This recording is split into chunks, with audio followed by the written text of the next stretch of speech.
Ok. Buenas tardes a todos, con el gusto de reencontrarnos en esta sesión de nuestro seminario Homero, Educador de Occidente, la Odisea. Pues bueno, en la sesión anterior estuvimos trabajando el canto número 4 y prometimos para esta sesión el canto número 5. Les pregunto si permitimos primero la participación de la compañera Ivana Carolina Betancourt, que en esta ocasión ha sido designada para la exposición del canto, el comentario del canto, y luego podemos retomar las temáticas que quedaron pendientes tanto del canto 4 como a su vez las que vayan apareciendo en este canto quinto. ¿Estamos de acuerdo? Sí, me parece bien. Ok, entonces si estás lista, Ivana. Sí, claro. Adelante. Hola, buenas tardes. Es mi primera vez en un seminario como la primera vez que presento un cántico de cualquier obra literaria. Entonces, si tengo algún error, estoy muy abierta a que me comenten cualquier retroalimentación que me puedan dar. Ahora, como como antecedente, me gustaría como contar un resumen de lo que es el cántico 5 y después de eso proceder a un análisis breve. Ok, entonces, el Cántico 5 básicamente trata sobre la isla de Calipso y cómo Odiseo llega a esta isla y permanece 7 años. Y después podemos ver eh, cómo Atenea se acerca a su padre Zeus para pedir intervención divina y así lograr que Odiseo salga de esa isla. Su padre Zeus accede después de decir que debe convencer a los dioses Apolo, Afrodita, Ares, Hefesto y a su esposa Hera de liberar a Zeus, de liberar a Odiseo. Y después de dialogar con ellos, Atenea lo logra.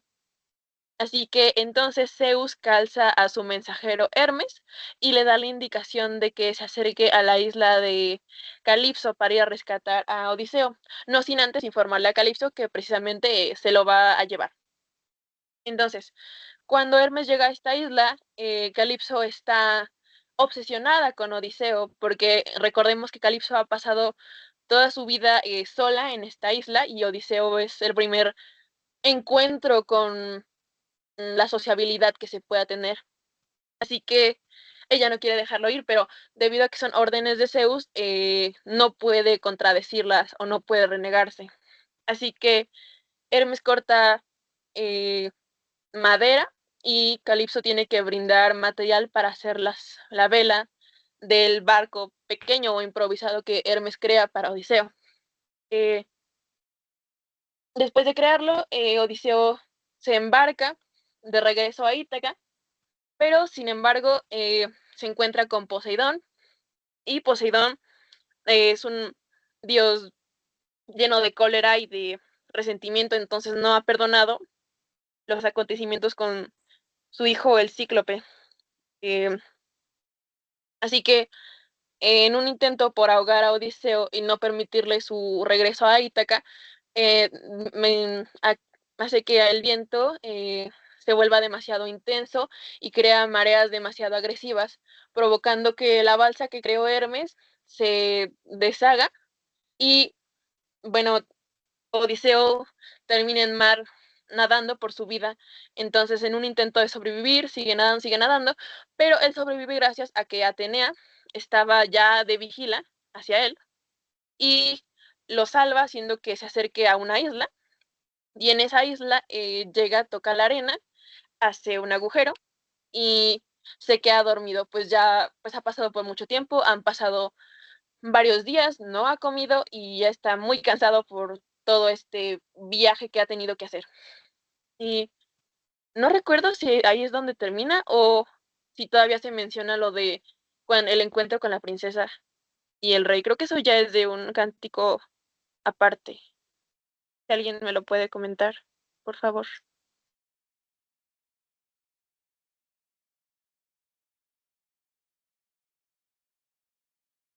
Sí, No. eso corresponde ya al canto 6, el encuentro con Nausicaa.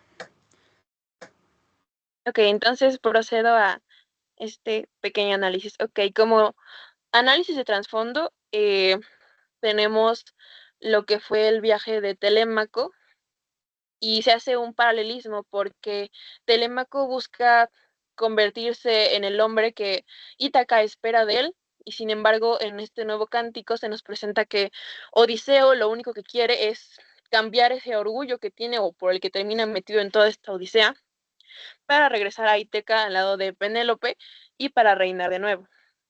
Ahora, lo más importante que podemos ver aquí, o el punto primordial, es la intervención divina y cómo los dioses controlan el destino humano.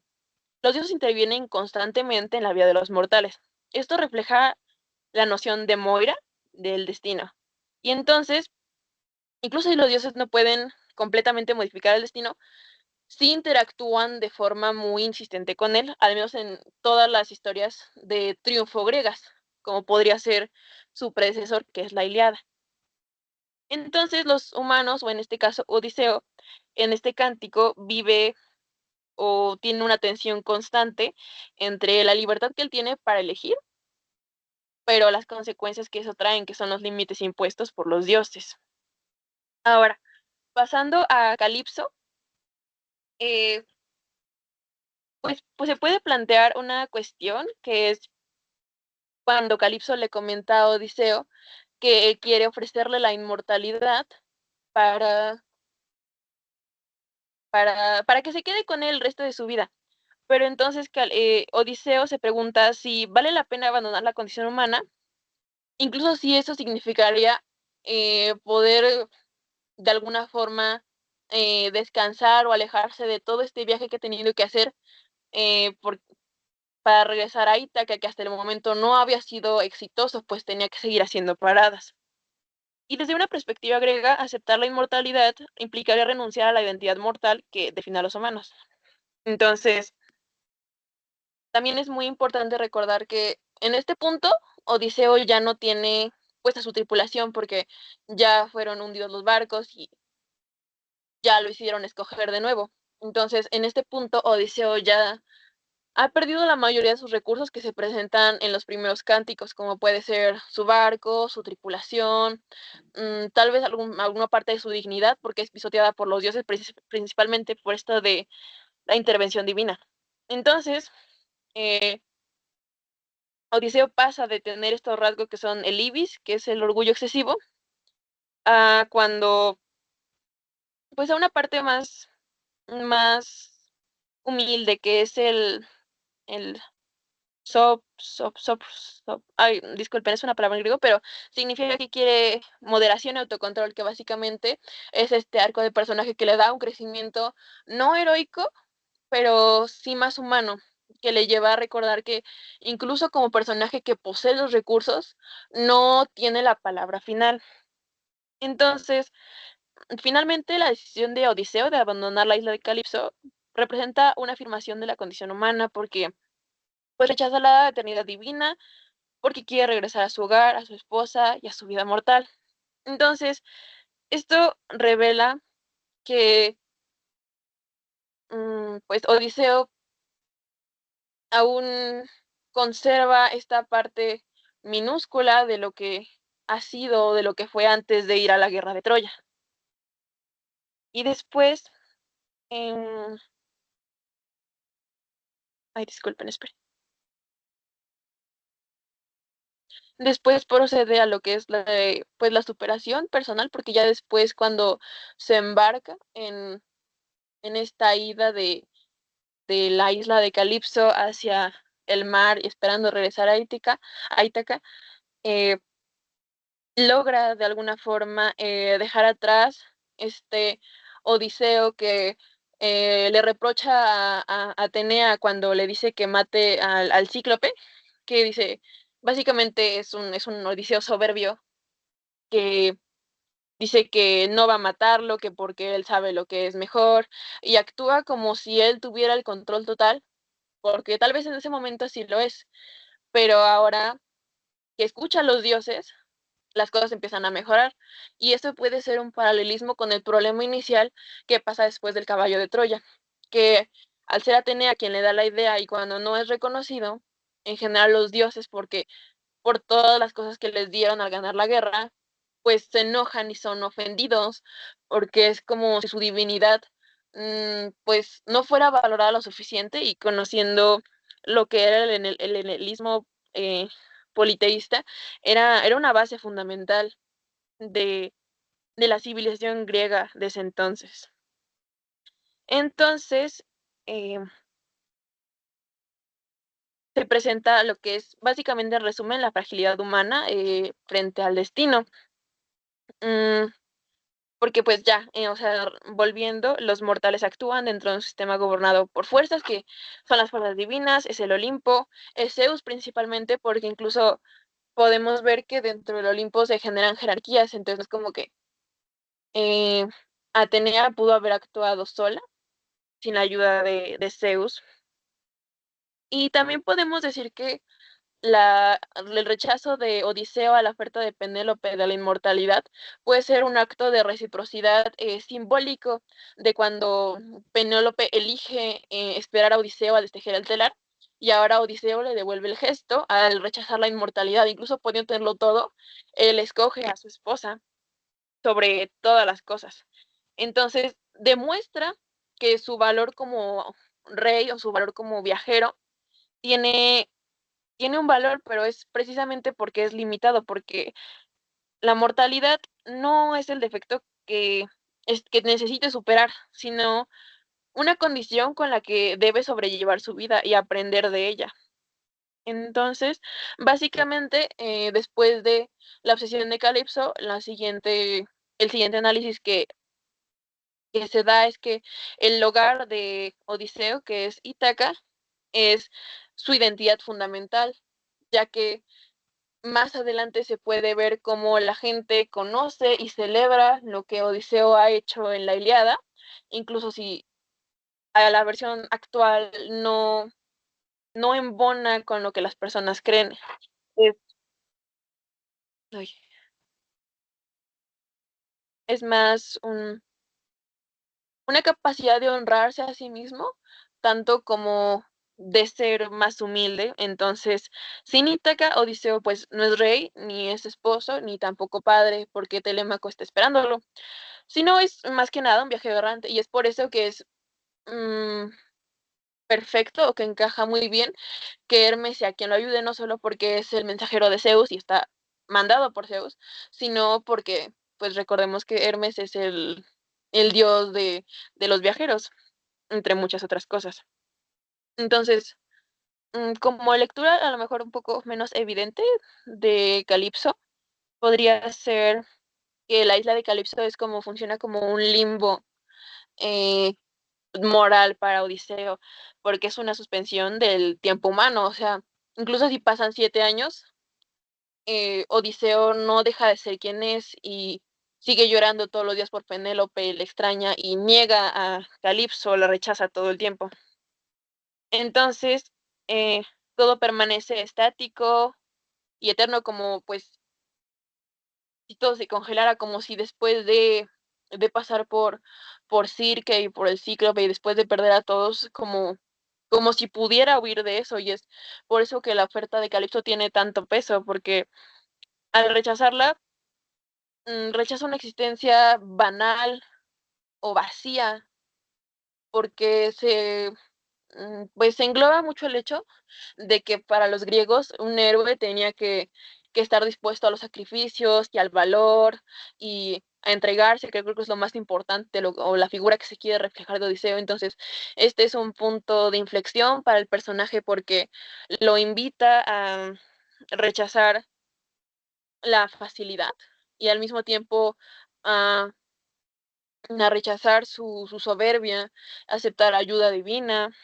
Así que En general, este cántico funciona como un puente entre el cántico 4 y el cántico 6 porque hace este paralelismo entre lo que era Odiseo y lo que va a convertirse, o en lo que tiene que convertirse para realmente poder volver la lección que necesita aprender, que es que la grandeza no consiste en superar los límites humanos de sentirse Dios, sino de aceptar su mortalidad y su incapacidad de poder manejar situaciones como la de Calipso, porque si no fuera por la intervención de Atenea, él jamás habría podido salir o jamás habría podido escapar, porque recordemos que cada que construía una balsa o algo con que escapar, Calipso lo destruía porque no tenía órdenes de dejarlo ir.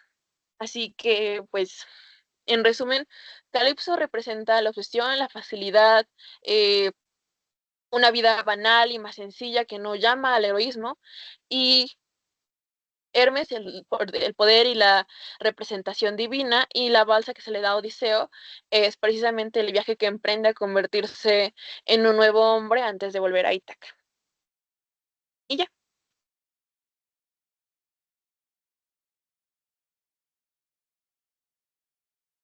Ok, muchas gracias, Ivana, por tu participación. Has tocado temas importantes que, bueno, pues ahora precisamente lo que hacemos es aperturar las participaciones, el diálogo, en función de la lectura que cada uno de nosotros ha hecho para poder quizá analizar con profundidad algunos de los temas propuestos por la compañera Ivana. Adelante, si alguien quiere tomar el uso de la palabra, solo con abrir su micrófono es suficiente.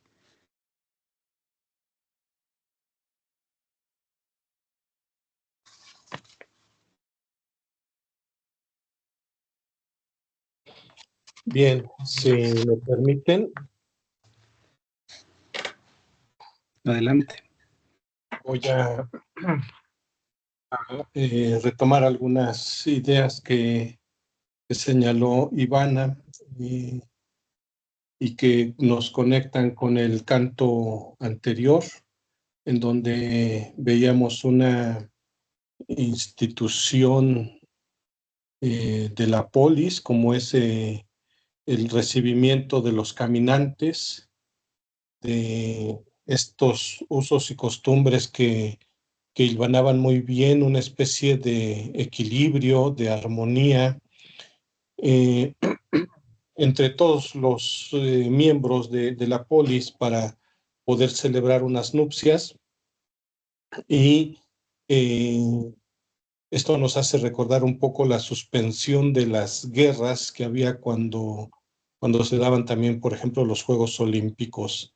Y pues el hecho de que Patroclo con Néstor se hayan sentado frente a las nupcias, pues significaba un poco eso, ¿no? Suspender también el viaje, eh, el ejercicio físico para poder acercarse un poco más al develamiento de la memoria del héroe y escuchar lo que la memoria había resguardado del héroe. Eso por un lado. Por otro lado, ahora encontramos a Ulises encontrando los elementos necesarios para poder partir de la isla de Calipso, quien, como decía ahorita Ivana, le había ofrecido la inmortalidad.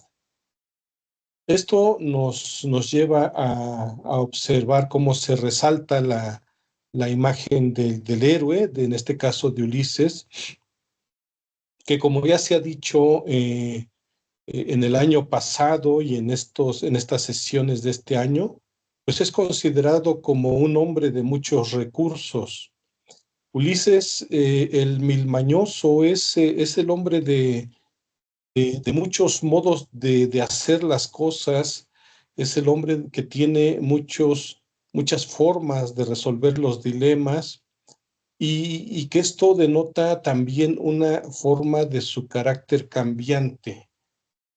Ulises, a partir de esto se nos muestra como un héroe que se adapta a las circunstancias,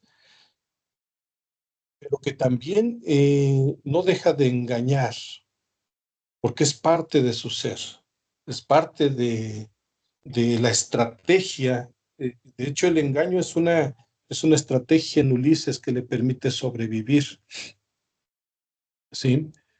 Hoy pensamos mucho que la forma de ser moral tiene que alejarse del engaño para poder ser legítima. Y aquí nos encontramos ante otro hecho.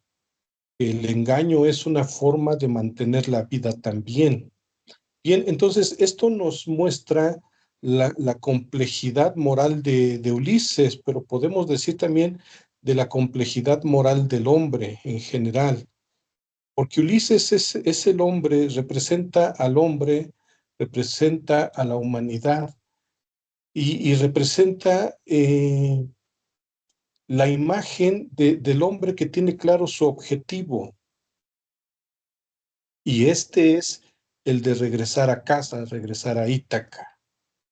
Y aunque este héroe está convencido de regresar a su patria, esto no implica que sea un hombre redimido, que sea un hombre que ya haya olvidado sus anhelos de batalla, sus anhelos de orar ante los guerreros, hacer una oratoria ante los guerreros para poder convencerlos de que regresen a la batalla, como lo hizo cuando Agamenón engañó a todas sus huestes. Y entonces quiero resaltar, y con esto concluyo esta parte, quiero resaltar esta faceta de que aunque Ulises está convencido de regresar a Ítaca y que representa a la humanidad, esto no implica, por supuesto, eh, que no se vaya a enfrentar a distintas formas de las peripecias de la existencia, sino que precisamente el regreso a casa es el más complicado, el regreso a casa es el que tiene mayores obstáculos, porque es el ganarse a sí mismo, es el reconquistarse a sí mismo, reconquistar su mundo, su creación, su familia, su esposa, su hijo. Y en este sentido, por eso se vuelve más ardua, más difícil la labor de este nostos que lleva a cabo Ulises. Y bueno, y en torno a esto, pues todo lo que comentó Ivana. Muchas gracias.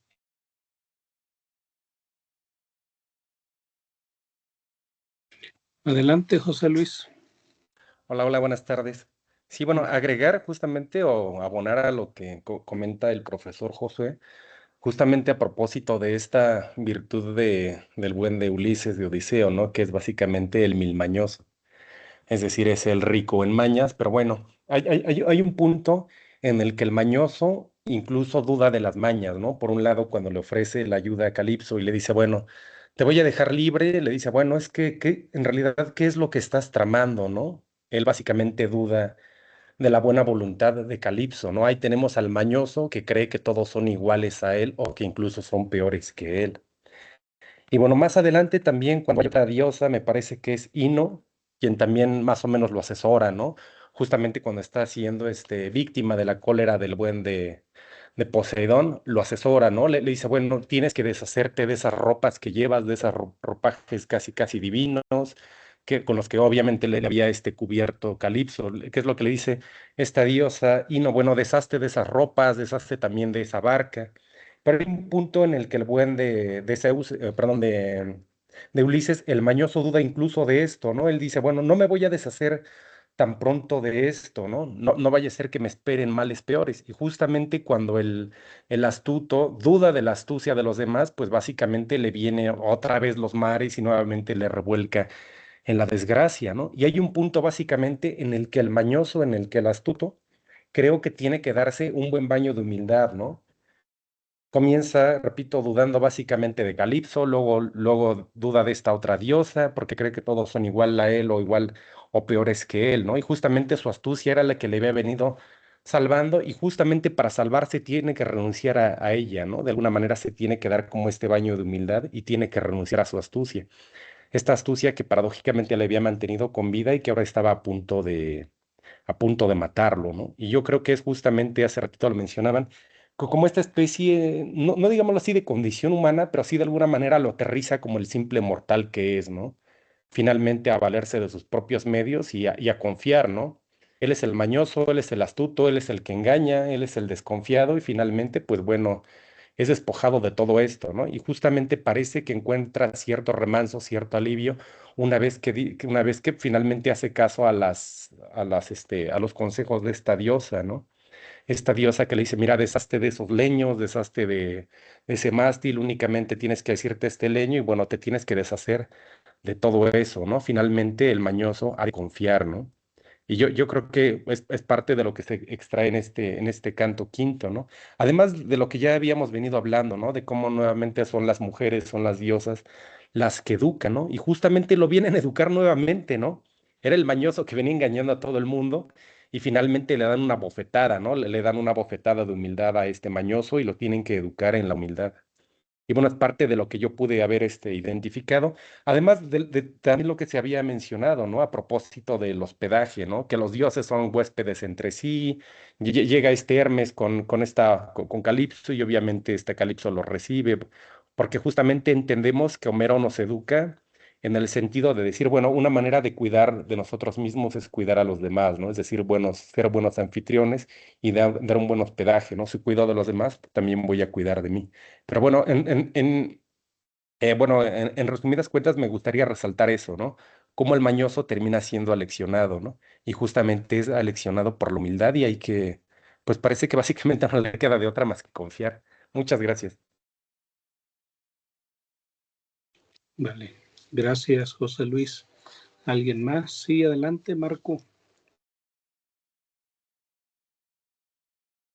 Sí, gracias. Bueno, quería retomar un poco como los comentarios que hacía el doctor Manzano y el compañero José, justo en este tema como de la astucia de Odiseo. Sobre todo me quería regresar un poco como al tema del canto 4, ¿no? Cuando se habla un poco de Odiseo, cuando está disfrazado y entra a Troya, ¿no? Y está Helena relatando lo que pasa y cómo es que ella le termina dando un juramento. No sé, me hacía pensar un poco como este tema del disfraz, que es muy recurrente, no solo en Troya, ¿no? Incluso adelantándome un poco respecto cuando llega a Ítaca, ¿no? Cómo se termina disfrazando de un mendigo, y me hacía preguntarme en el tema de la virtud, ¿no?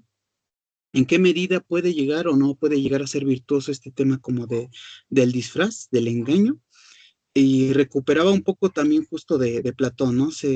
Conozco un poco justo el tema de la distancia que hay entre Homero y Platón, y no justo la rivalidad en la que Platón y Homero, bueno, sobre todo Platón se encuentra contra Homero, pero lo sigue retomando, ¿no? No es como que lo desecha rápidamente, ¿no? Entonces, sobre todo en la República, ¿cómo lo retoma? Sobre todo para el tema de la mentira, ¿no? ¿Le es lícito al gobernante mentir? Siempre y cuando sea para el bienestar y el bien común de los otros, ¿no? No solamente por un tema individual, lo que es la idiotez, ¿no? O sea, cuando es por un bien propio es la idiotez, en cambio, cuando es por el otro es bueno y bondadoso, ¿no? Entonces, creo que con Odiseo queda bastante ejemplificado. Esto lo digo retomando un poco del canto 4, y bueno, de este quinto canto, bueno, me llama bastante la atención el tema de Calipso, cuando en un momento se le acerca a Odiseo, diciéndole que, bueno, con ella tendría la vida inmortal, la de un dios, pero en cambio él sigue queriendo a Penélope, ¿no? Algo bastante curioso, porque incluso dice que ella como diosa es superior que esta mortal Penélope, ¿no? En cambio, Odiseo pues sigue aferrándose no solo a Penélope, sino a todas aquellas riquezas mortales, digamos, vanas, eh, y y en cierto momento dice Odiseo, ¿no? O sea, estoy dispuesto a que si me hacen sufrir los dioses en el Ponto cubierto de sangre, que así sea, ¿no? En mi débil pecho lo soportaré, no sé hasta qué grado como podríamos hablar de cierto vitalismo en el comportamiento de Odiseo, pero bueno, son esos dos puntos que realmente me llamaron la atención. Gracias. Ok, ¿alguien más?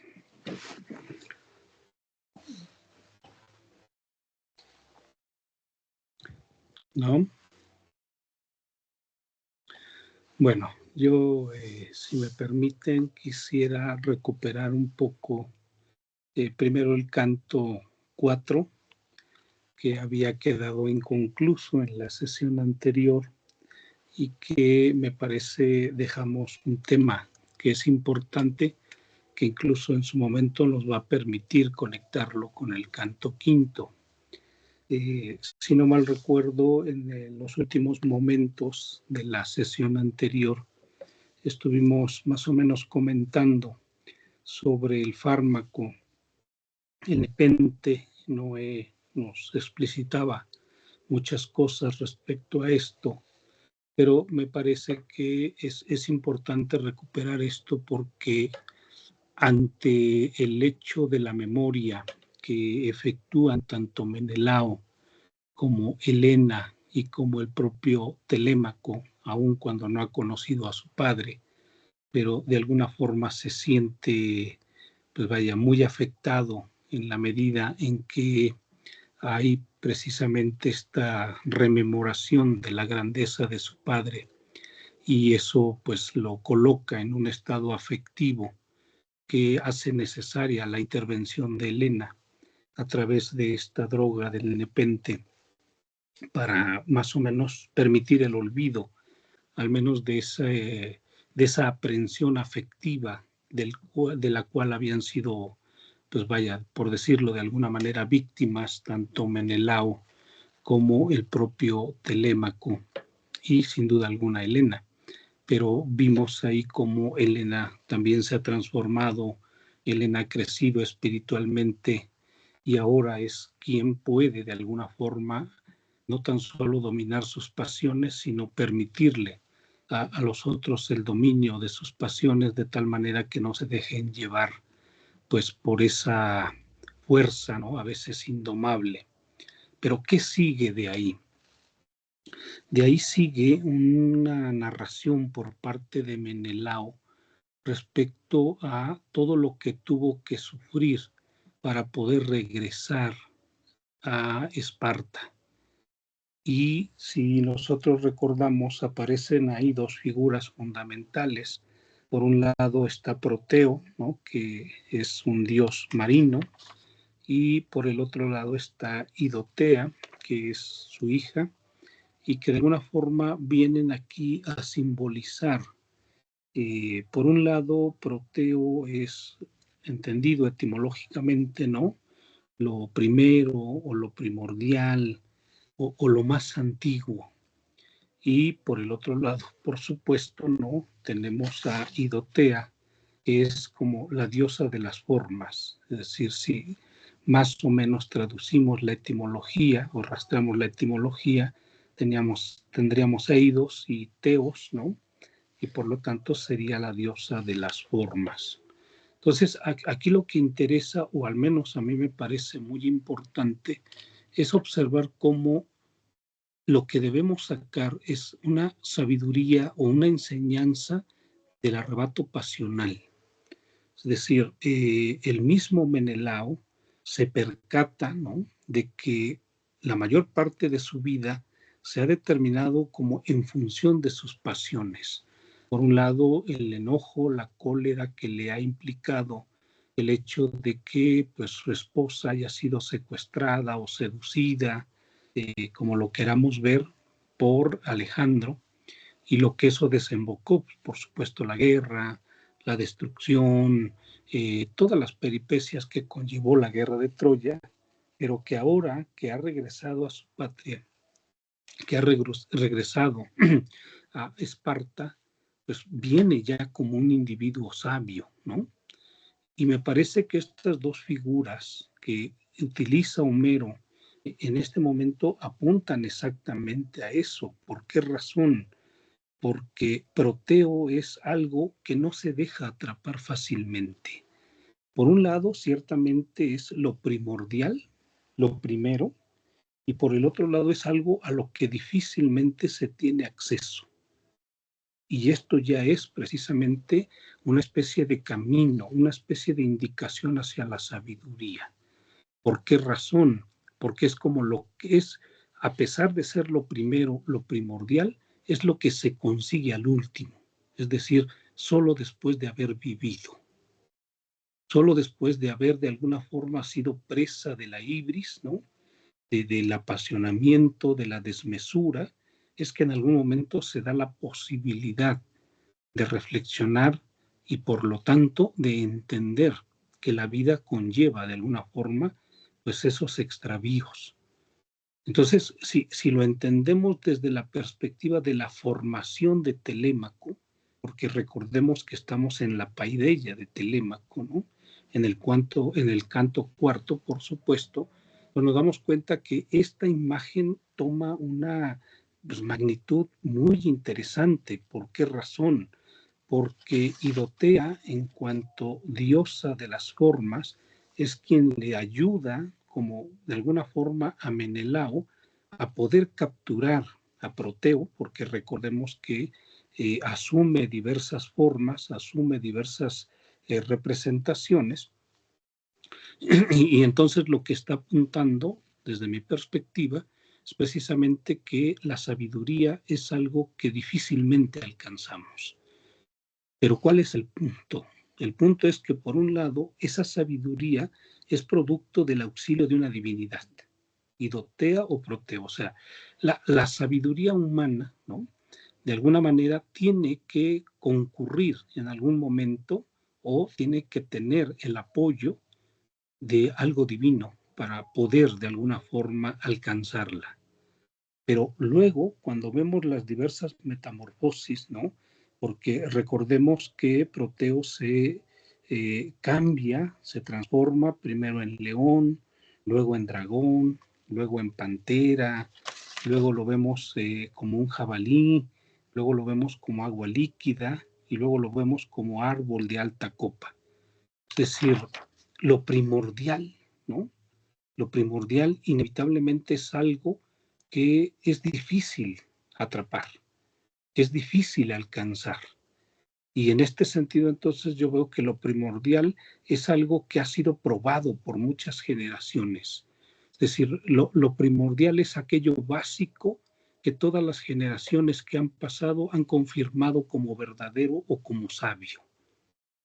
Y por lo tanto, Telémaco, tomando el ejemplo de Néstor, porque también Néstor es, por supuesto, un tipo sabio, y tomando ahora el ejemplo de Menelao como un tipo que fue a la guerra, regresó vivo y además regresó y conquistó su reino y puede seguir, no conquistó, recuperó su reino y puede seguir disfrutando de su reino.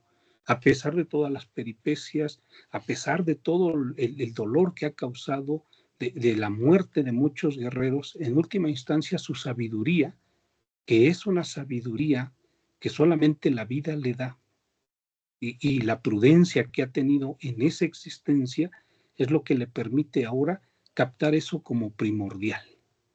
Entonces pareciera que Homero estaría diciendo, ¿no?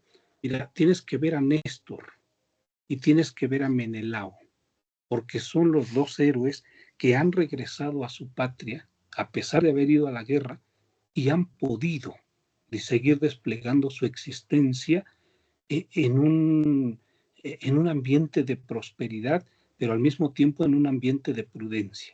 Y si ustedes recuerdan en el canto tercero, cuando veíamos los nombres parlantes de los hijos de Néstor, ¿no? Que era justicia, que era verdad, que era prudencia, o sea, los hijos de Néstor ejemplifican exactamente aquellos elementos que hacen posible un hogar con cierta armonía, con cierta paz, pero al mismo tiempo un reino.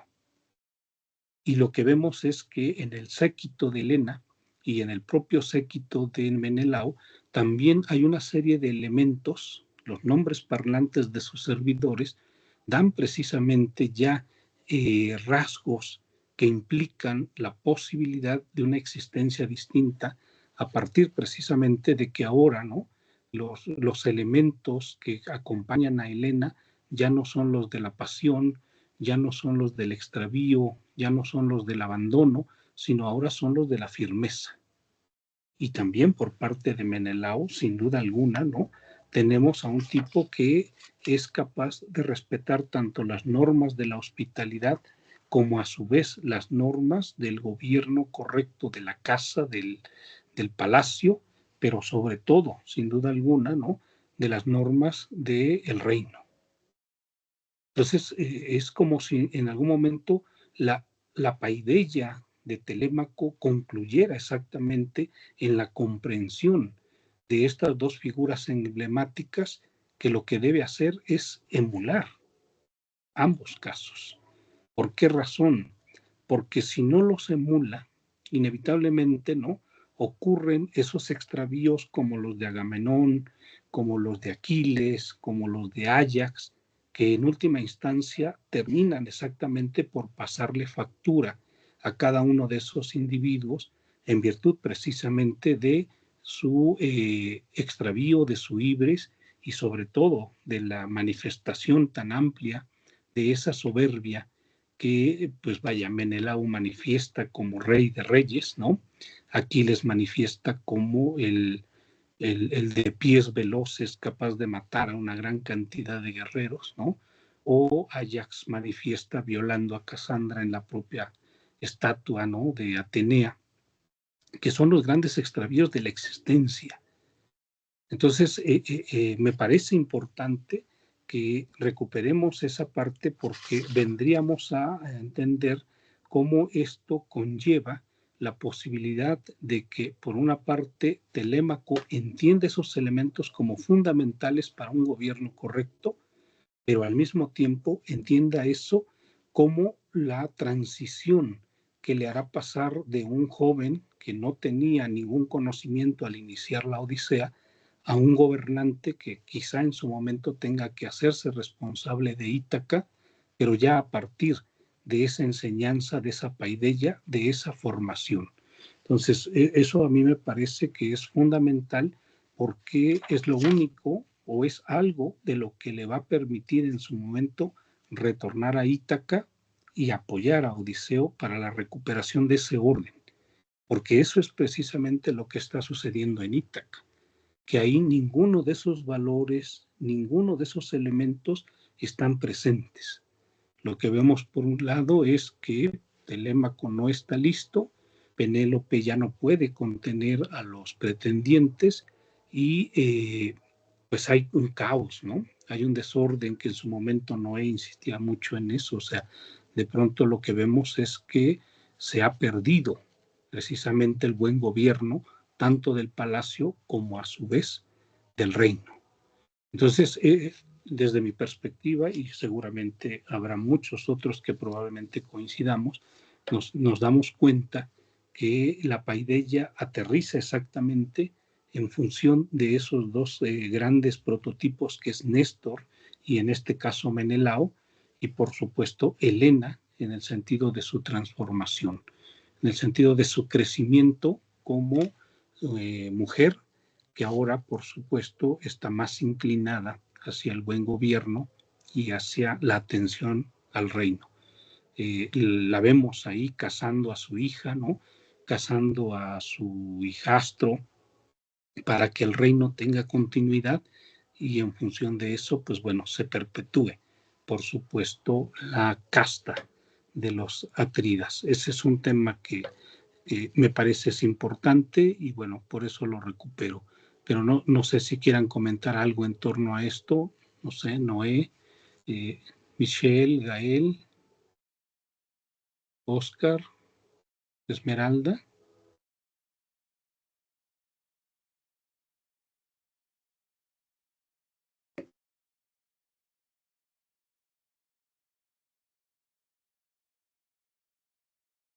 Adelante, Michelle. Sí, buenas tardes. Rescatando el canto cuarto ahorita y aunado al canto cinco, parece ser que el viaje de Telemaco no solamente se representa al estar erguido frente a todas estas, y como lo dice el Doc Josué, el mañoso, ¿no? Estar erguido creo que es una situación no solamente benévola, sino que representa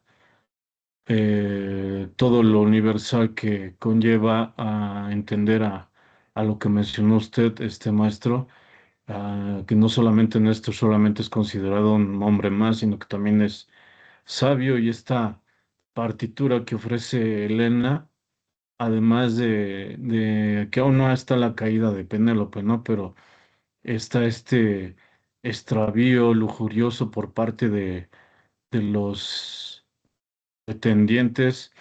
Y sobre todo, parece ser un nunca acabar y un nunca llegar, y la interpretación como bípedo de Telémaco, pues está ahí surgiendo como un gran león, quizás eh, no demasiado ortodoxo, pero sí en busca de esta llave que jamás perdió, ¿no?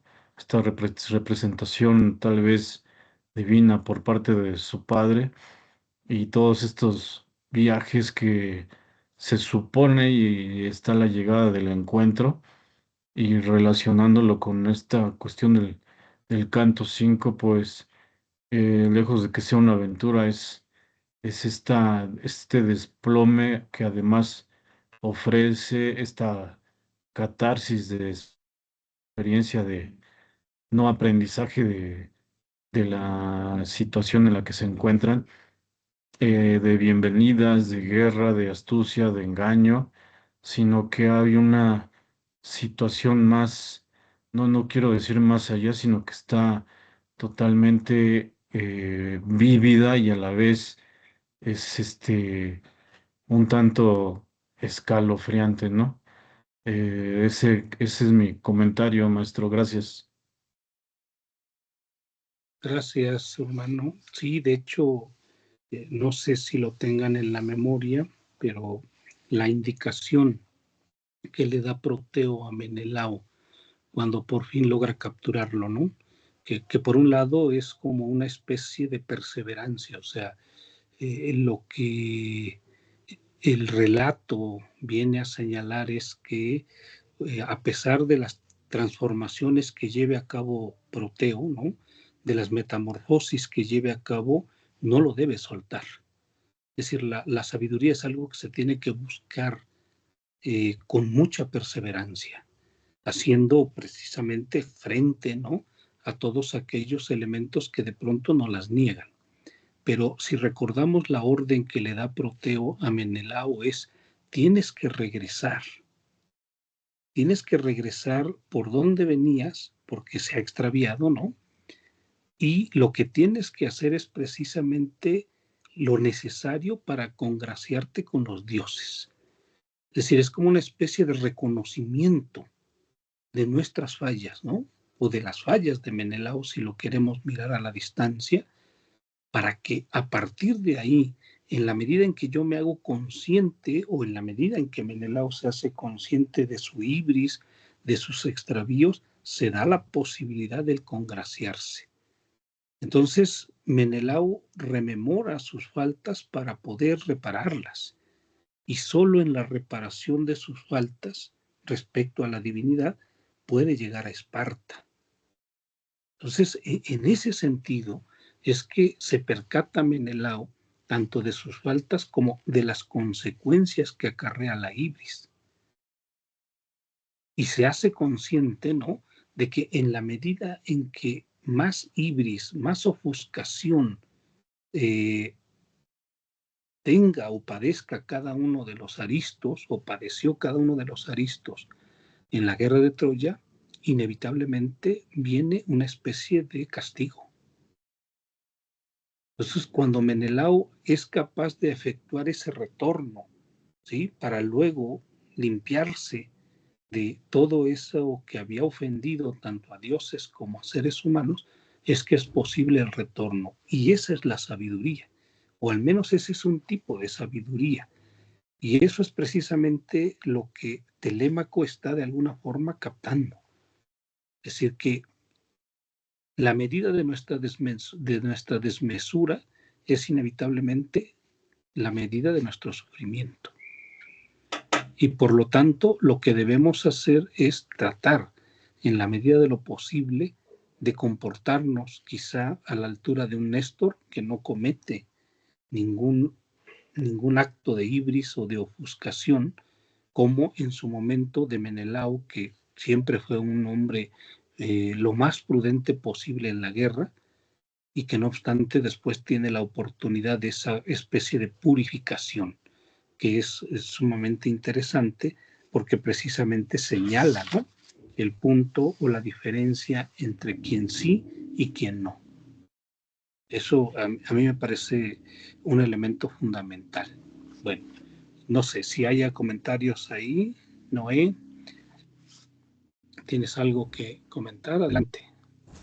Sí, pues continuar un poco con lo que estás abordando, cómo se da esta pedagogía de Telémaco siguiendo dos prototipos de comportamiento, primero Néstor y después Menelao, y justamente recordar cómo la figura de el primero, al estar en Troya, tal como nos lo narra Homero en la Ilíada, nunca participó directamente en un enfrentamiento cuerpo a cuerpo, porque era ya bastante viejo, sino que fue llevado a la guerra como un consejero por toda la experiencia.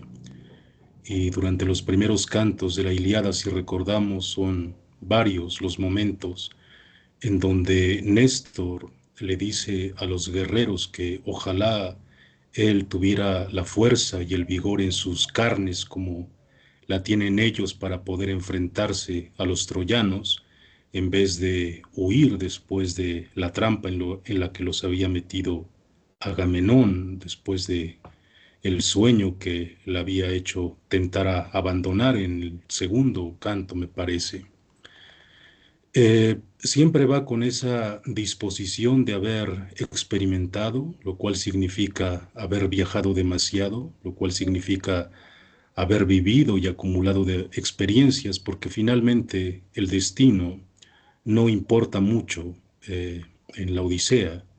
Lo que importa es todo lo que tiene que encarar de un lado Telémaco, Ulises y la propia Penélope. Eso es lo que importa. Y entonces Néstor, pues que se ha adelantado bastante con esos años, está cargado de experiencia y por eso se le ha llevado a la guerra de Troya para ser un ejemplo y para arengar a aquellos que se presentan como cobardes, pero al mismo tiempo hablar de límites a aquellos que intentan desbordarse con la ibris. Recordemos que Néstor ha sido el único que se ha atrevido, exceptuando a Tersites, que era de un rango menor, ha sido Néstor el único que se ha atrevido a decirle a Agamenón que se ha pasado con haberle quitado a Briseida, a Aquiles. Entonces es el único que lo encara y el único por el que siente respeto directamente Agamenón es justamente por Néstor. Entonces eso resulta interesante, tal como lo estás planteando en esta pedagogía de Telémaco, de ir directamente con Néstor. Lo otro, pues lo vimos también durante toda la Ilíada, pero específicamente en alguno de los cantos, por la mitad del poema, cuando nos encontramos con Menelao una vez que Patroclo ha sido abatido por Héctor. Entonces él se dedica a defender el cadáver porque justamente no puede menos que llevar consigo todos aquellos que lo apoyaron.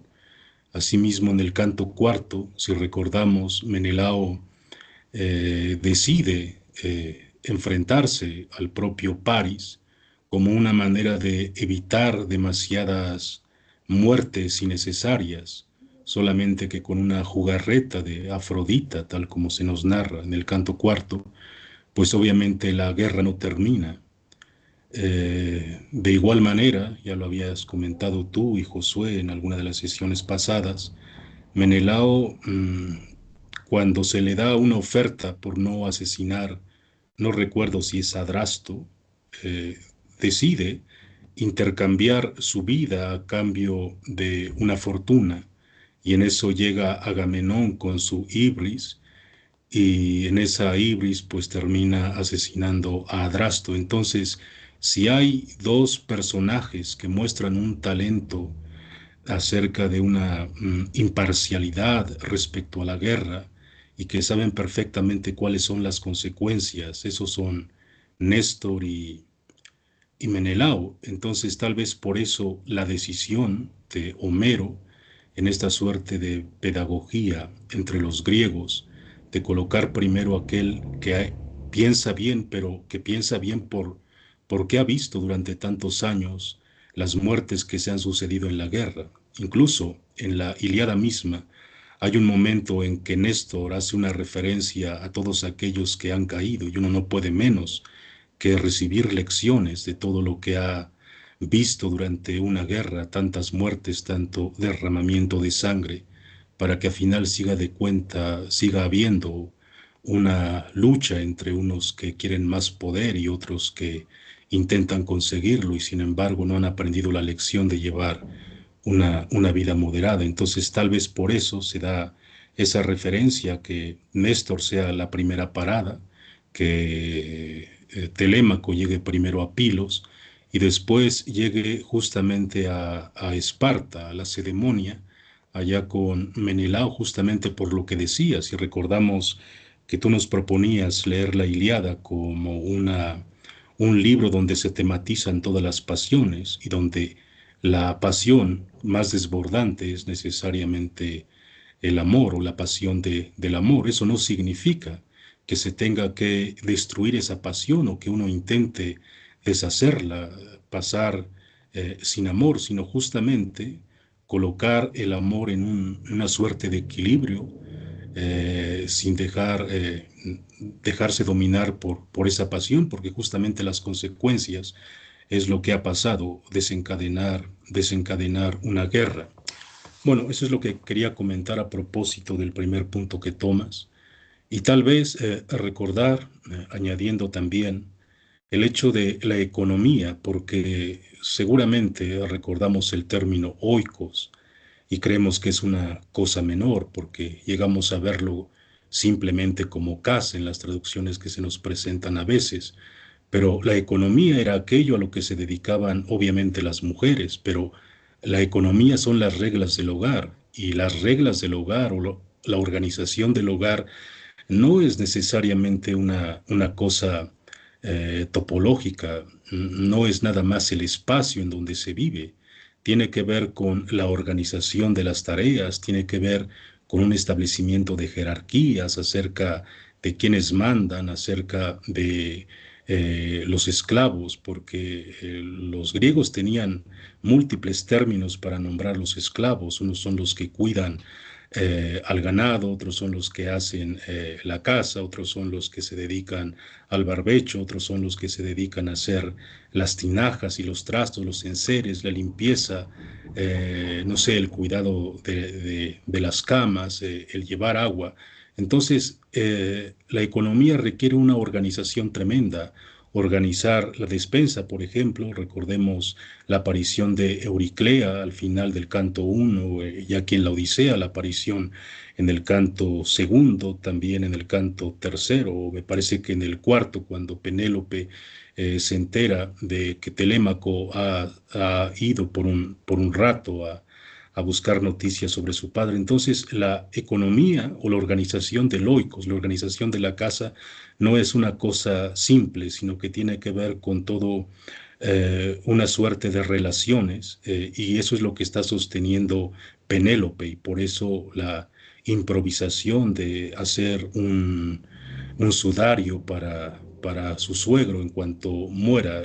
Todo lo que sostiene Penélope se mira en eso, es decir, yo espero que con estos señalamientos acerca de cómo se organiza una casa se llegue a dimensionar qué es lo que representa la economía en la antigüedad y por qué las mujeres tienen un papel fundamental en ese sentido.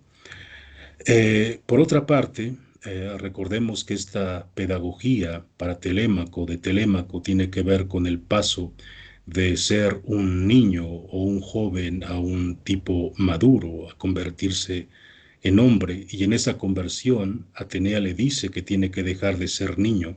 Y lo que nos muestra Odiseo en el primer libro, ya que estamos haciendo una recapitulación de la telemaquia, los 4 primeros libros, es lo que se está perdiendo, y lo que se está perdiendo es aquello que están amenazando los pretendientes.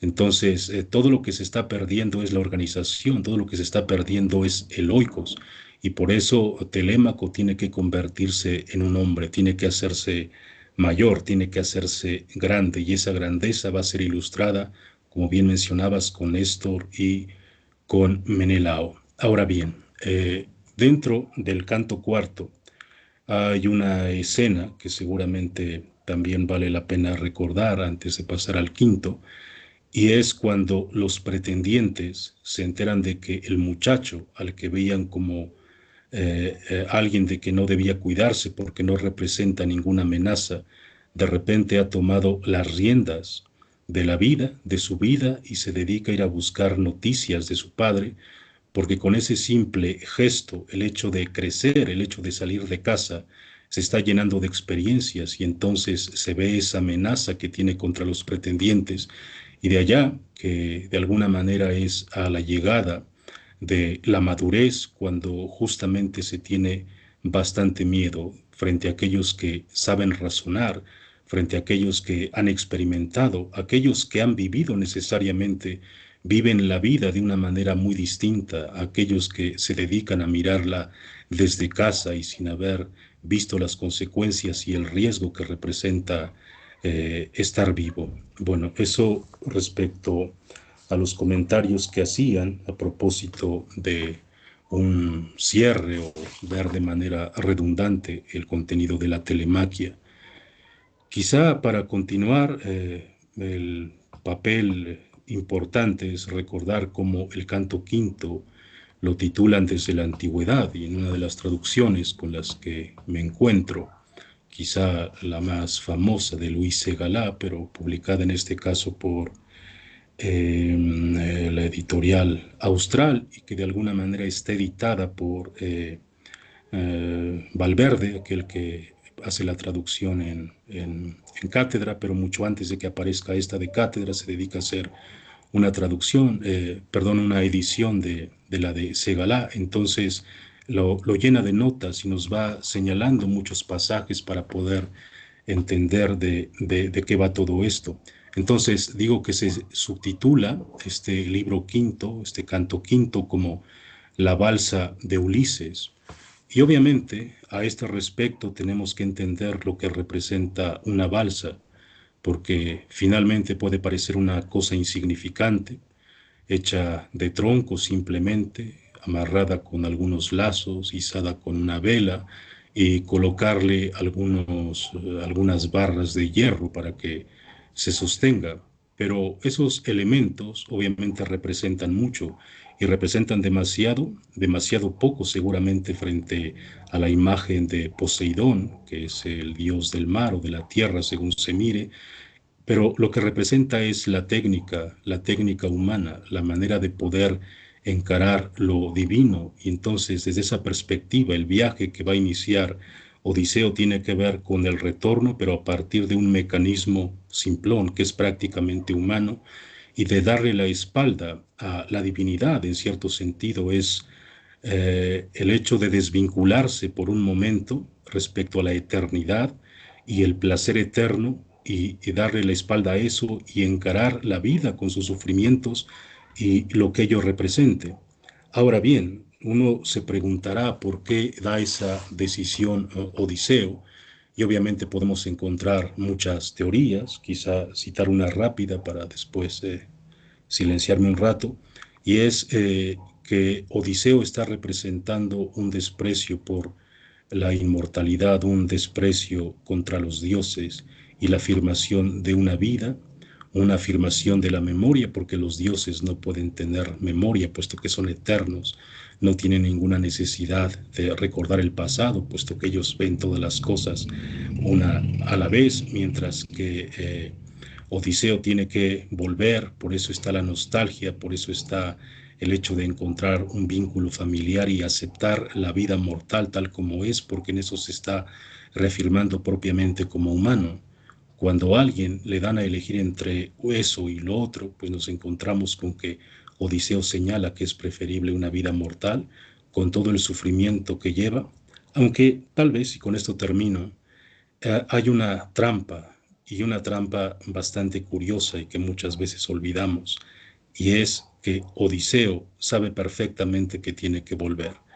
Recordemos cuando aparece el agorero en el libro segundo, después de que Telémaco toma la palabra, llega a señalar que él fue, no recuerdo ahora cómo se llama, el agorero de Ulises, Odiseo, le dice que si se va a Troya tardará muchos años en volver, pero regresará sano y salvo, serán muchos años. Entonces, de alguna manera, Odiseo está jugando con ventaja, juega con ventaja porque sabe que pase lo que pase, así sean las desgracias de perder las dos embarcaciones con las que vuelve de Troya, no llegue con ninguna casa, puede que mueran muchos de sus compañeros, bueno, todos sus compañeros, puede que lo retengan durante 7 años en Ojigia con Calipso, puede que se coman algunos de sus amigos por parte de el Cíclope.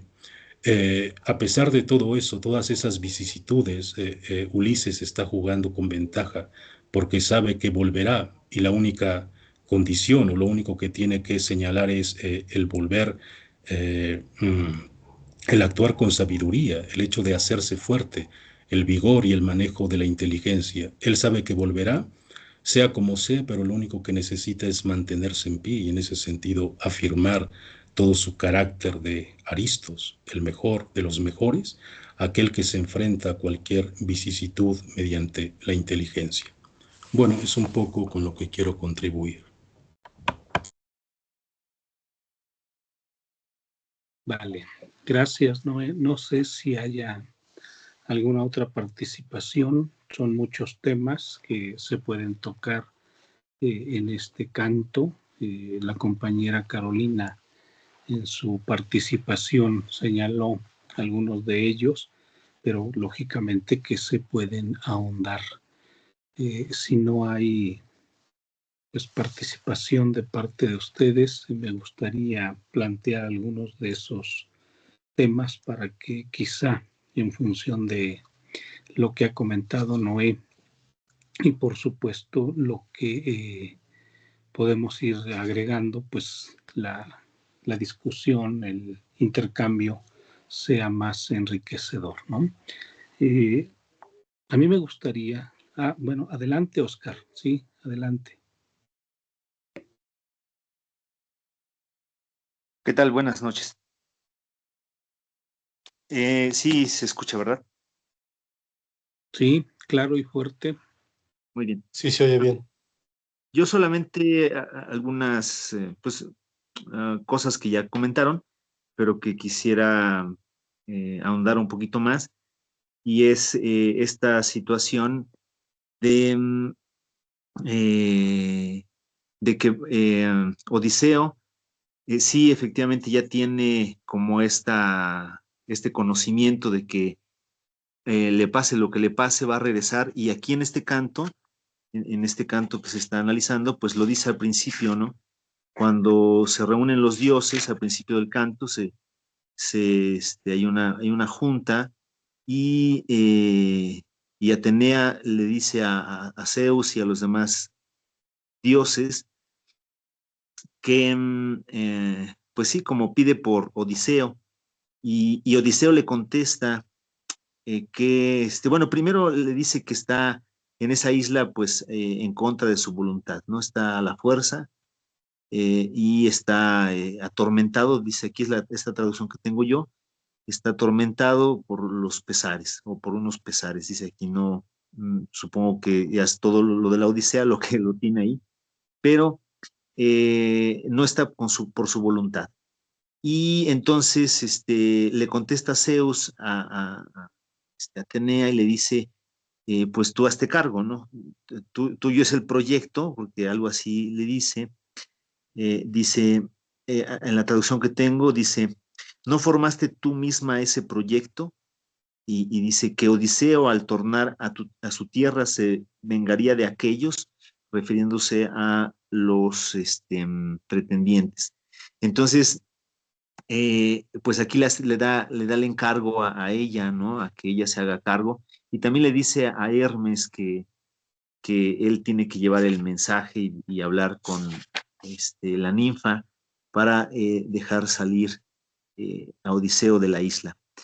Y entonces, pues ahí yo vería también esto, ¿no? Que ya Odiseo, pues él sabe que de una u otra forma va a regresar, ¿no? Nada más que no tiene, dice aquí al principio, dice, no tiene las naves ni la tripulación para poder embarcarse y poder regresar a su tierra. Entonces está angustiado por eso, y entonces por eso es que ofrecen esta información. Zeus le dice a Hermes, dile a Calipso lo que le tiene que decir a Odiseo, qué es lo que tiene que hacer, que es como, yo pienso que esto de los dioses es como una manera de justificar nuestra conciencia, ¿no? Nuestro pensamiento, el origen de nuestras ideas, el origen de nuestros proyectos. Y entonces se le presenta, así como se le presenta a Odiseo en el sueño, si no mal recuerdo, el proyecto del caballo de Troya. Y entonces así también se presenta aquí la elaboración de la balsa, que precisamente es una cosa simple, es decir, donde no necesita tripulantes, nada más él y la ayuda de Atenea. Entonces, y aquí también, y esto es lo último que comento, creo, que me parece, bueno, no lo último, tal vez vendrán otras cosas, pero me parece importante que en este momento, en este canto, bueno, no, ya tiene pues unos años que leí toda esta obra completa, pero no recuerdo en otro canto, pero aquí parece que que es donde hacen que pague todas todo el destino, ¿no? O sea, parece que el destino de Homero aquí lo paga, ¿no? Aquí le dan esta forma de pagar todo lo que tiene que pagar, o todo el castigo que debe sufrir. Me parece que aquí en este canto se nota, ¿no? Aquí es donde casi se ahoga, donde sale así del mar lleno de agua por todos lados, dice, y también donde casi muere, ¿no? Donde casi no sale triunfante, ¿no? Y esta parte me parece importante porque ya después de aquí, pues sale a Esquiria. Bueno, aquí es este lugar a donde llega, finalmente el canto por ahí va. Llega a donde después pues va a ser ayudado por otros personajes, ¿no? Entonces, bueno, eso es más o menos lo que quería comentar, que el momento donde aparecen estos castigos, donde aparece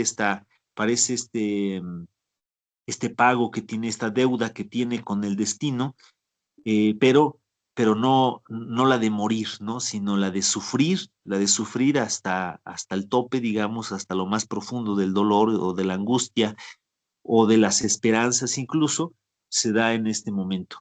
Entonces yo también sí quería apuntar esta idea de un poco del destino, ¿no? De esta idea de que no podía escaparse a esto, ¿no? No podía escaparse a estos dolores que se narran en este canto. Sí, sería todo. Vale, gracias, Oscar. No sé si alguien más quiera comentar, ya sea respecto a los comentarios que se han vertido o alguna temática que quisieran proponer.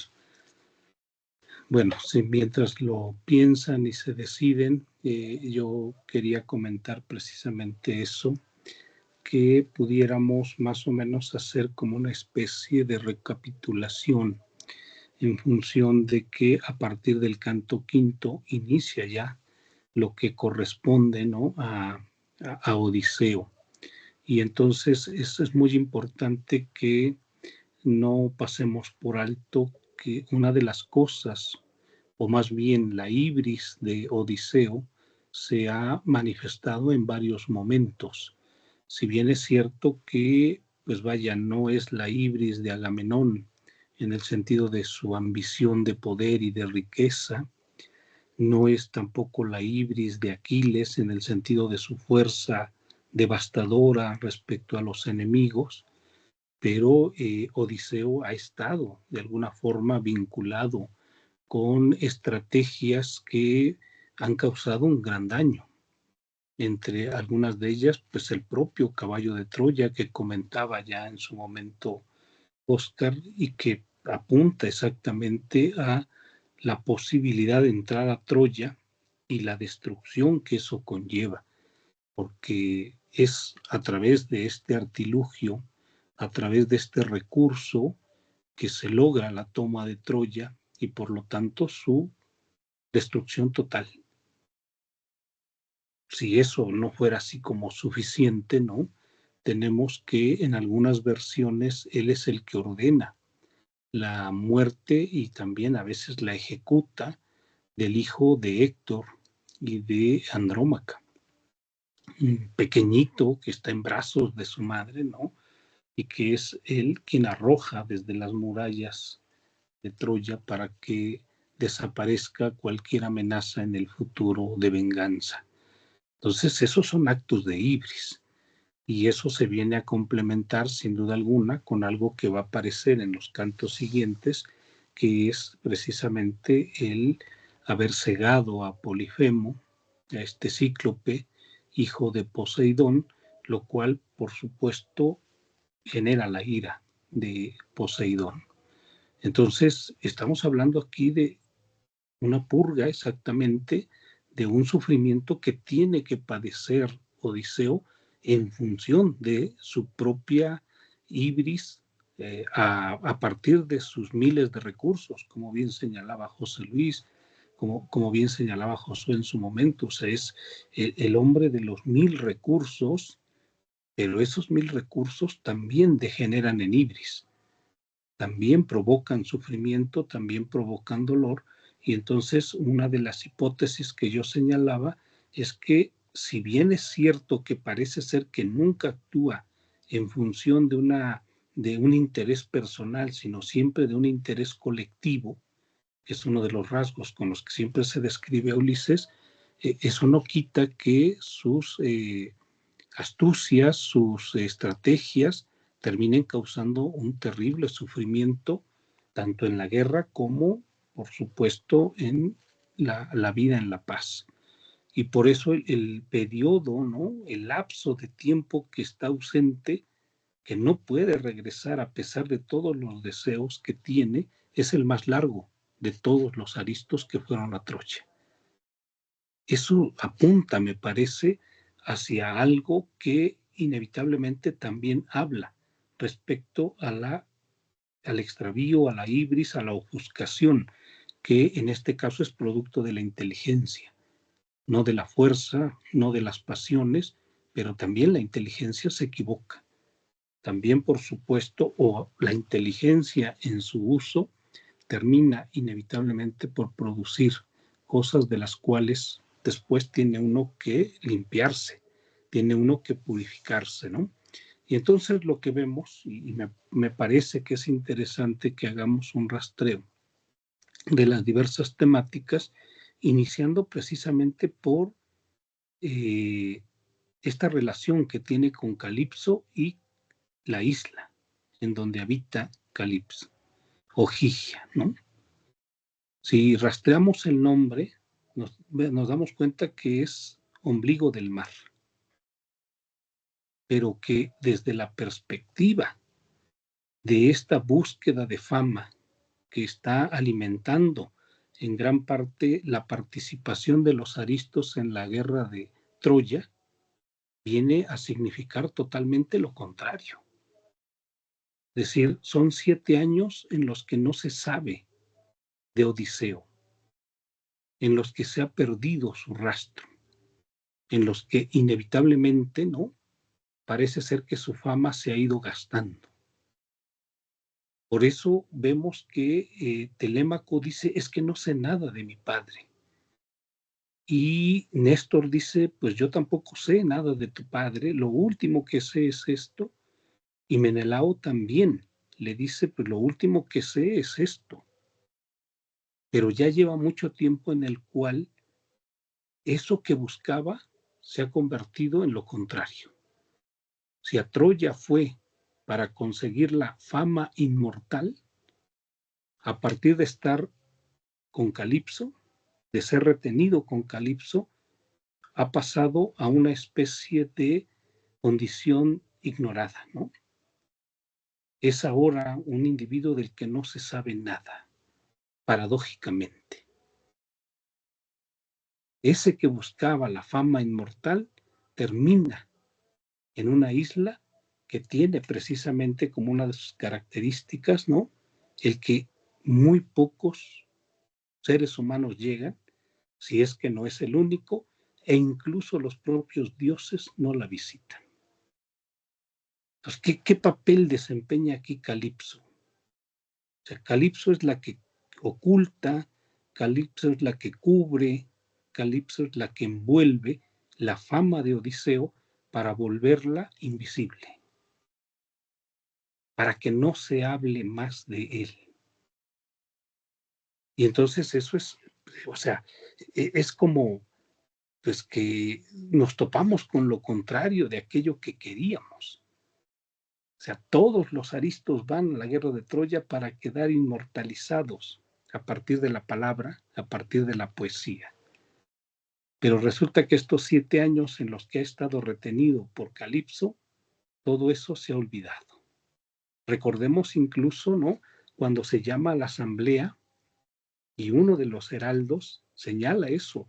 ¿No recuerdan a Odiseo que fue un buen rey, que nos atendía, que nos cuidaba? La gente no lo recuerda. Es algo tremendamente pues, poderoso, ¿no? O sea, es algo que causa sufrimiento. Y por eso entonces es que Odiseo es el que sufre.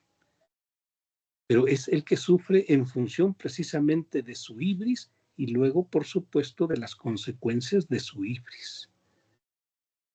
Eso es como un punto que a mí me parece fundamental, porque ciertamente, o sea, Calipso no tan solo es la diosa, que vaya, en la mitología griega, pues no es ni el primer caso de un mortal con una diosa o de un dios con una mortal o todas esas posibles combinaciones. Pero aquí lo que está más bien representando, me parece, es esa posibilidad de que Odiseo quede borrado de la memoria, desaparezca del mapa de los aristos. Y claro, es algo sumamente poderoso, ¿no? Es algo que nos debe llevar a la reflexión en función de eso. Porque luego nos damos cuenta, ¿no?, de que esa isla, en la medida en que está habitada por Calipso, por una divinidad, precisamente representa casi como una especie de Edén. Algo maravilloso. Es el lugar en donde habita una divinidad, pero no obstante es lo inmóvil. Es aquello en donde la vida es tan simple, es tan exquisita que no es humana. Y entonces en eso, ¿no?, que comentaba Noé y que me parece se puede tematizar desde diversas perspectivas, también en su momento lo comentaba José Luis, lo comentaba Marco, en el sentido de a Odiseo Calipso le da la oportunidad de elegir entre la inmortalidad y la mortalidad. Si bien, por un lado, podemos entender que Odiseo la rechaza, quizá también, por otro lado, podemos entender que en realidad le estaba negada siempre, porque a ningún ser humano se le ha dado esa posibilidad del tránsito, de lo humano a lo divino. En realidad podemos anhelarlo, podemos de alguna forma pensar que esa posibilidad sería maravillosa, pero no es posible. Inevitablemente estamos como condenados, destinados a vivir como humanos. O sea, lo otro es una oferta como ficticia. Y a lo mejor al interior de la mitología griega hay casos en donde parece ser que se dio ese tránsito, ¿no? Pero me parece que Odiseo más bien simboliza inevitablemente esta condición en la cual el ser humano está condenado a vivir como humano. De pronto, cuando yo leía esta parte, pues se me venía muy a la cabeza el propio mito o el propio Génesis bíblico, ¿no? O sea, la condición de Adán antes de pecar, la condición de Eva antes de pecar, que es un mundo maravilloso, pero no es humano. Lo propio del humano es el sufrimiento, el dolor, la ibris, y a partir de ahí la posibilidad de un conocimiento, de una sabiduría. O sea, no tenemos más bien la posibilidad de una sabiduría divina. Tenemos la posibilidad de una sabiduría humana, pero esa se construye única y exclusivamente a partir de la propia vivencia de la vida, de la propia vivencia del extravío, y como veíamos en el caso de Néstor y de Menelao, de la posibilidad de recuperarse de esos extravíos. Es decir, de no llevar el extravío hasta condiciones que ya no haya posibilidad de retorno. Entonces, no sé, Noé, si en ese sentido yo un poco planteo esta tesis, ¿no?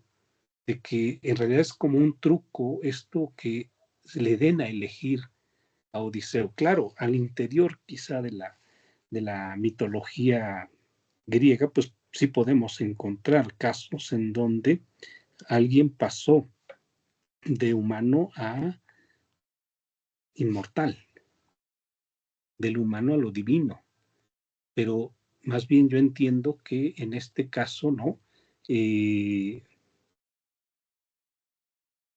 Está planteando Homero una especie de condena, que ese sería, me parece que un destino inevitable para toda raza humana, para toda la raza humana, para todo ser humano. Tenemos que vivir como humanos. Por eso entonces cuando se da esa posibilidad de que se vuelva inmortal, ¿no? No hay posibilidad de que lo acepte Odiseo, precisamente en función de qué tipo de vida sería esa. Y es bien palpable, ¿no? O sea, Calipso vive en un lugar maravilloso, después podemos ver el simbolismo de los árboles, podemos ver el simbolismo de todos los elementos que constituyen la paradisíaca isla de Ogygia, ¿no? Pero Odiseo está llorando en el mar, está llorando en la playa, ¿no? Observando exactamente aquello que extraña o aquello que es su propia condición y está rechazando. Ese rechazo apunta exactamente a que no podemos vivir. O no sé qué podría ser eso, ¿no? Pero en última instancia me parece que es como muy, muy claro que lo divino, la posibilidad de una vida inmortal, la posibilidad de una vida divina nos está vedada de antemano. No es que la rechace, sino más bien es que es la única posibilidad que tenemos. Sí, Josué, adelante. Sí, gracias, Oscar. Me parece sumamente interesante estos últimos comentarios que hilvanan todo lo anterior, la exposición de Caro y los comentarios que se suscitaron a partir de esto. Y se me hace que este es como el nudo que une toda esta sesión y con este tema central, porque ciertamente, como lo has expuesto, Calipso es la que esconde, es la que oculta la etimología de su nombre apunta hacia allá, cubre la existencia de Ulises, el de los 1000 artífices, y en este ocultar la existencia de él mismo lo lleva a un estado como de muerte física, de muerte de la dinamis, a una inacción en la que todo es belleza, en donde todo es algo que está fuera del mundo, es una especie de un no lugar en donde no acontece ninguna otra cosa más que una especie de presencia constante de lo bello, y esto es lo seductor por parte de Calipso. En este momento, cuando Ulises se percata de eso, pues decide que él prefiere perder la inmortalidad que Calipso le ofrece. Y en ese momento se desoculta, a partir de la decisión que él toma, se desoculta del ocultamiento que Calipso había puesto sobre él. Este desocultamiento de la inteligencia, pues es una característica humana que lleva al hombre a renacer periódicamente durante su existencia. Sin embargo, vemos que también va a estar constantemente la tentación del olvido y de la muerte. El hombre, digo, Ulises carga sobre su espalda esta tentación, ¿no? Eh, este deseo por morir y cubrirse de todas las cosas en el olvido. Sin embargo, aquí emerge la pregunta de qué se prefiere, siguiéndote en lo que habías dicho, ¿no? ¿Qué se prefiere, la pasividad eterna o la dinámica humana? Y insisto, cuando Ulises decide renunciar a la inmortalidad que Calipso le ofrece, es cuando la misma Calipso le da las herramientas para construir la balsa, que es una balsa en donde ya no van más hombres, no es un barco, es una balsa para una sola persona. Es decir, cuando Ulises eh, asiente a sí mismo, a su deseo de la dinámica humana, a su deseo de vivir históricamente, se recupera a sí mismo. Y esta es la balsa, es la reconstrucción de sí mismo. Es una balsa que va a estar a merced del mar, por supuesto, ¿sí? Porque si no mal recuerdo, a final de cuentas, la balsa termina siendo destruida, ¿sí? Para percatarse de su pequeñez. Entonces, esta balsa como autoafirmación nos lleva nuevamente a considerar que si, como habías dicho, que si aún así la inteligencia nos lleva al suplicio y nos lleva al caos, pero aún así mismo y paradójicamente, esta inteligencia, esta sagacidad para resolver problemas, también nos lleva a observar cómo Ulises llega a la autoafirmación a partir del trabajo y de esta inteligencia enfocada en la construcción de la balsa. La fragilidad de la construcción de Ulises se va a enfrentar nuevamente a la fuerza del viento, es decir, la identidad de él mismo se va a enfrentar con eso, al mar constante que todavía le falta por atravesar. Entonces, pues me parece que señalaste acertadamente este punto nodal. Eso es lo que quería agregar a esto.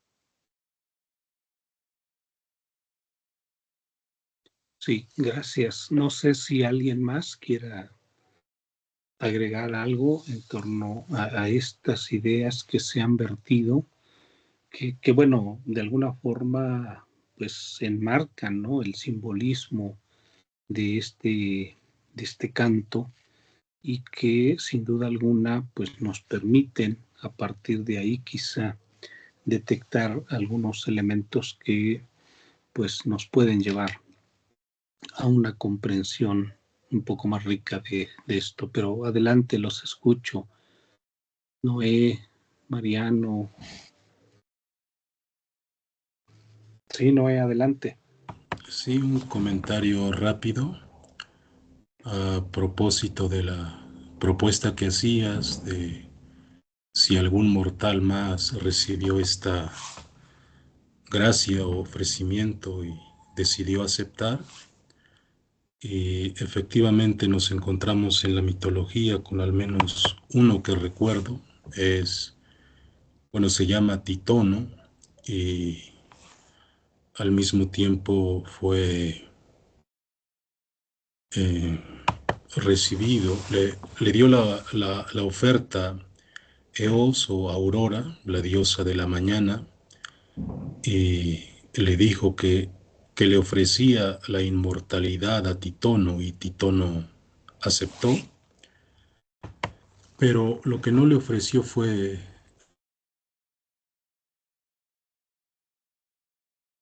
la juventud. Titono es que se hizo inmortal, pero padeciendo el tiempo, no pudo menos que convertirse en un saco de huesos, de podredumbre.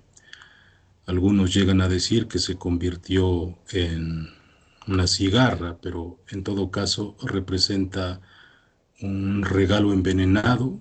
En cambio, Calipso le está ofertando a Odiseo no solo la inmortalidad, sino la juventud eterna.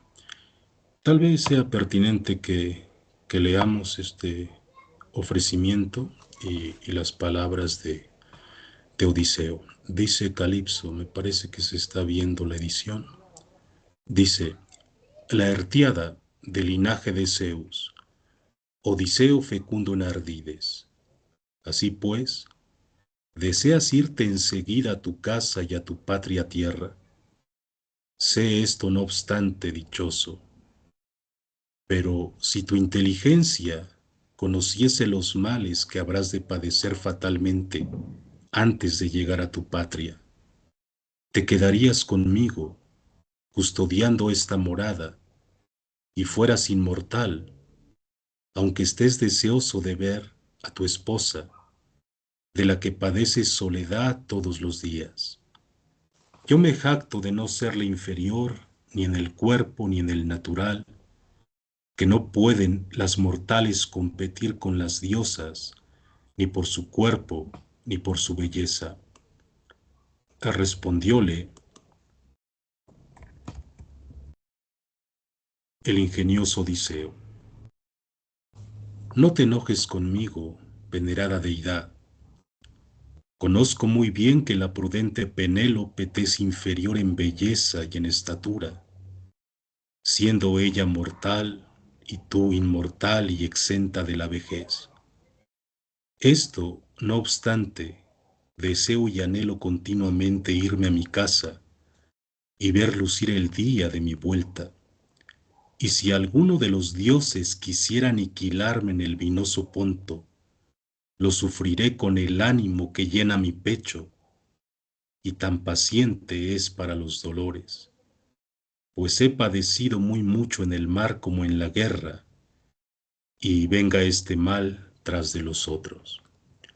Bueno, pues aquí vemos cómo esta oferta de Calipso de alguna manera pues es despreciada, y obviamente el desprecio o el rechazo tiene que entenderse como si dijera Odiseo tal como lo leemos, pues es que yo ya he vivido demasiados males, demasiadas penas. ¿Qué más terrible mal puede pasarme en el mar después de todo lo que he visto y lo que he vivido? Y obviamente, quizá añadiendo un poco más al señalamiento que hacía Josué respecto a Ojigia y a Óscar, como el ombligo del mundo o como el ombligo del mar, como el centro del mar, y recordaban también que es un lugar al que ni siquiera los dioses se atreven a ir, exceptuando Hermes, y como Calipso representa pues una diosa marginada en cierto sentido y que de alguna manera está vinculada con lo humano, pero a partir del dolor, a partir de la nostalgia, a partir de el llanto. Pero en todo caso, ese lugar que es Ojigia, con una tranquilidad, como mencionaba Óscar, en el fondo no es sino un lugar fuera del tiempo, allá donde efectivamente no hay fama, allá donde no se puede obtener renombre. Y por otra parte, lo que representa Calipso es obviamente el ocultamiento, un escondite, pero se trata de un lugar, digamos, infértil. No le ofrece procreación, no le ofrece una polis, no le ofrece vínculos de amistad, sino que será inmortal, pero la inmortalidad tiene el precio de alguna manera darle la espalda a todo lo que es humano. Y en ese sentido, la decisión de Odiseo tiene que ver con esa afirmación de la patria, con ese vínculo familiar, con una afirmación del amor, con una afirmación de la amistad, que es prácticamente lo que representa el oikos y la ciudad, una vida política, en lugar de una suerte de narcisismo en donde solo esté pensando en sí mismo a costa del olvido. Bueno, eso quería añadir.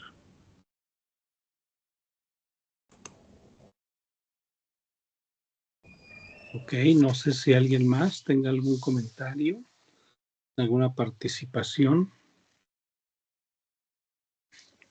Jaime, Ale, Mariano.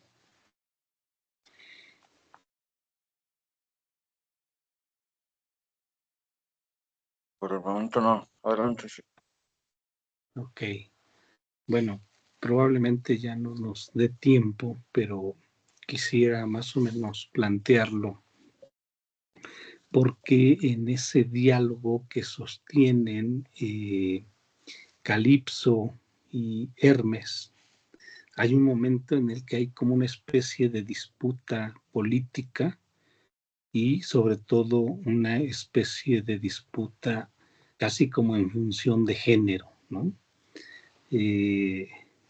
Cuando Hermes le comenta la decisión que ha tomado Zeus respecto al retorno de Odiseo a Ítaca, Calipso se molesta y precisamente no habla de una especie de envidia divina de las divinidades masculinas respecto a las divinidades femeninas.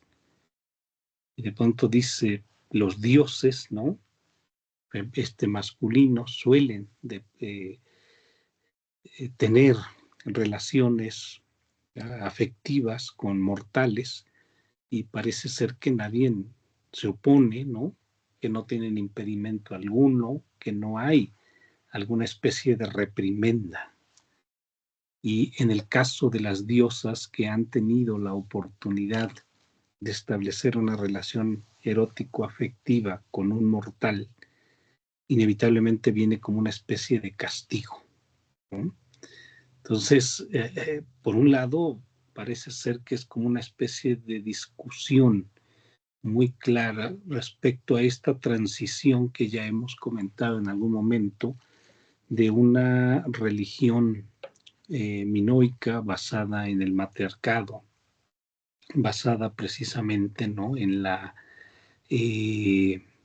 preeminencia de las figuras femeninas, tanto en las diosas como en las mujeres que gobiernan, y que permitían desde cierta perspectiva la posibilidad de ciertos o de varios consortes. Es decir, uno de los elementos que señalan los estudiosos, el propio Bernardo Soubirón lo señala, lo apunta en estos textos que nos recomendaba Noé sobre el rayo y la espada, ¿no? Pero también lo podemos encontrar en Nilsson, también lo podemos encontrar en Robert Graves, es que en la civilización minoica la procreación no se daba en función del matrimonio y de la monogamia, sino la procreación se daba en función de la madre, que podía tomar a cualquier consorte para precisamente dar lugar a la fertilidad.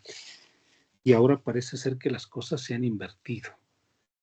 Ahora son los dioses los que pueden tomar a diversas consortes, pero de pronto hay una preeminencia de lo masculino respecto a lo femenino.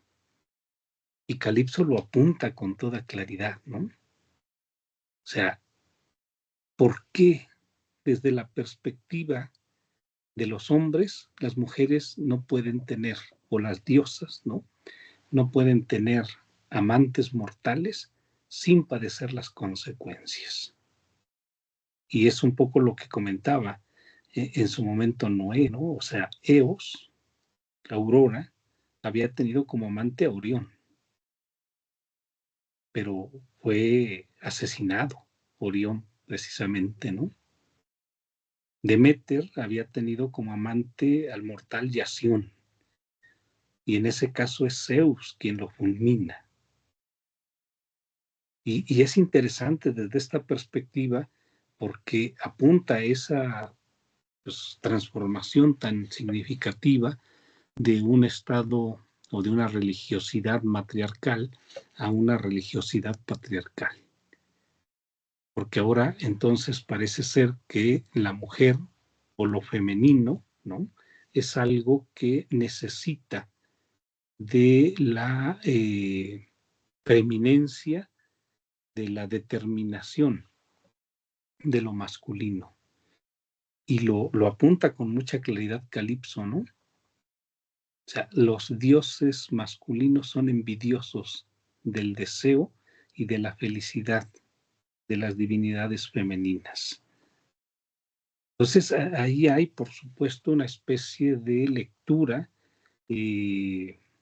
política y que, bueno, daría, ¿no?, para, sobre todo en esta época en donde esos estudios de género y todas estas posturas de pronto feministas, pues se encuentran, ¿no?, esos elementos en función de los cuales el estado patriarcal pues es cuestionable, sin duda alguna. Es algo que llama la atención porque precisamente lo que vemos es que se cuestiona directamente, así sin tapujo alguno, es pues preeminencia de lo masculino respecto a lo femenino. Pero si quieren, pues lo comentamos en la próxima sesión. Hay otros temas, me parece que el canto da para muchos otros elementos. Podemos, no sé si ustedes lo consideran pertinente, dedicarle una hora o quizá la sesión completa, dependiendo cómo nos dé la discusión, la participación, para tratar de desentrañar este canto 5 con mayor profundidad. Y luego el canto 6, si recordamos a quién le toca, Josué. Dame un segundo. Sí, con calma. A ver. Bueno, mientras lo busca Josué, dos comentarios, dos comerciales respecto a las actividades del cuerpo académico. La primera de ellas es que ya en la próxima semana nos llega el libro físico de los 5 maestros del pensamiento, en los que participó Noé, Josué, Mariano, el doctor Roberto Andrés y su servidor, para que de alguna manera se pueda presentar en el coloquio internacional que ya se está organizando. Y reiterar la invitación tanto a la escritura de un capítulo de libro como de un artículo que puede ser publicado en la revista que está ya a punto de echarse a andar también en este final de semestre. El otro comercial es que tenemos necesidad de ya constituir ciertos elementos importantes de la revista. Noé nos comentaba que hay